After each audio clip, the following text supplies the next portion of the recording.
Dalam proses pemahaman diri, ada satu pertanyaan yang sangat mendasar, yakni Who am I?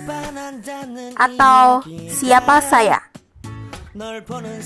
Pertanyaan tersebut sepintas tampaknya sangat sederhana, akan tetapi untuk bisa menjawabnya membutuhkan sebuah pemikiran yang sangat mendalam.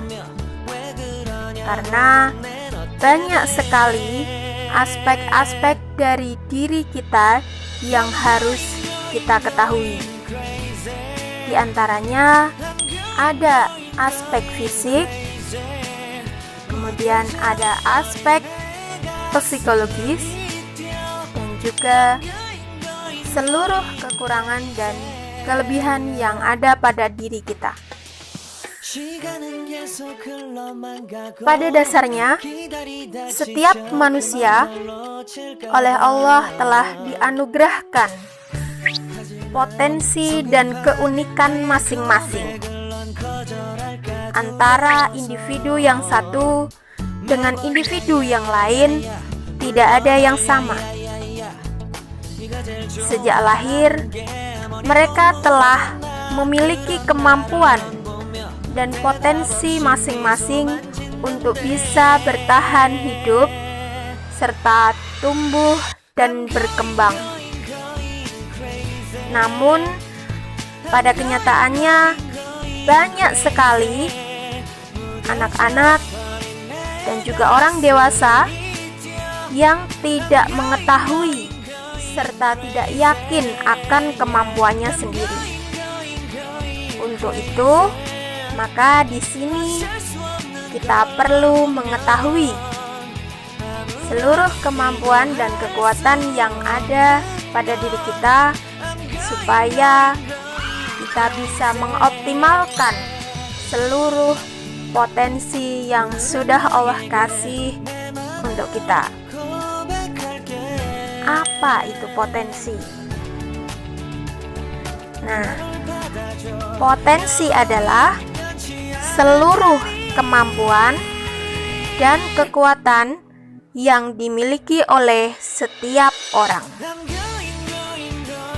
Potensi di sini dikategorikan menjadi 3. Yang pertama, potensi psikologis.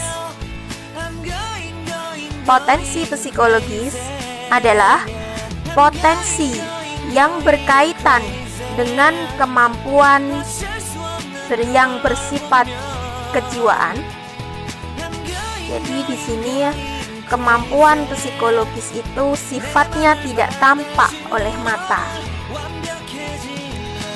Contoh dari potensi psikologis adalah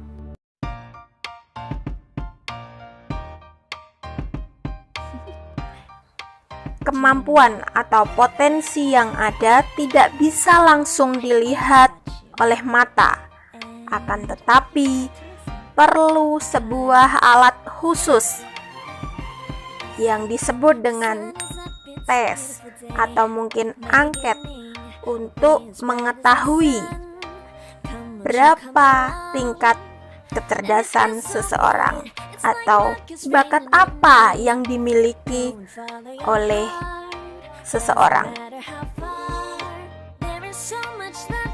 Yang selanjutnya, yang kedua yaitu potensi fisiologis.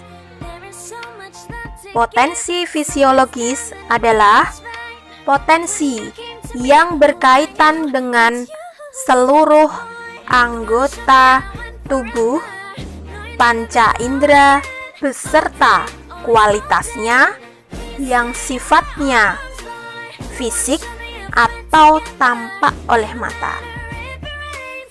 Contohnya di sini adalah mata. Jadi, kita bisa melihat dengan baik. Berarti kita memiliki potensi fisik atau potensi penglihatan yang baik. Tangan kita bisa menulis, ya. Karena tidak semua anak terlahir dalam keadaan yang normal dan ada yang terlahir tidak memiliki tangan. Potensi akademis. Potensi akademis adalah potensi yang berkaitan dengan penguasaan ilmu pengetahuan atau mata pelajaran.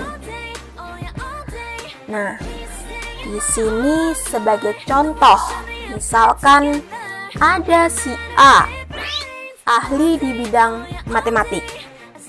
Kemudian ada si B, dia lebih ahli di bidang bahasa. Kemudian ada si C, dia menguasai di bidang agama. Dan mungkin ada si D, dia lebih ahli di bidang seni. Ya. Jadi dengan apa yang sudah saya sampaikan, jika kita mampu memahami satu persatu potensi yang sudah Allah kasih untuk kita, mulai dari kecerdasan, kemudian potensi fisik, dan juga akademis, jadi tidak ada alasan lagi buat kita untuk tidak percaya diri ataupun merasa minder.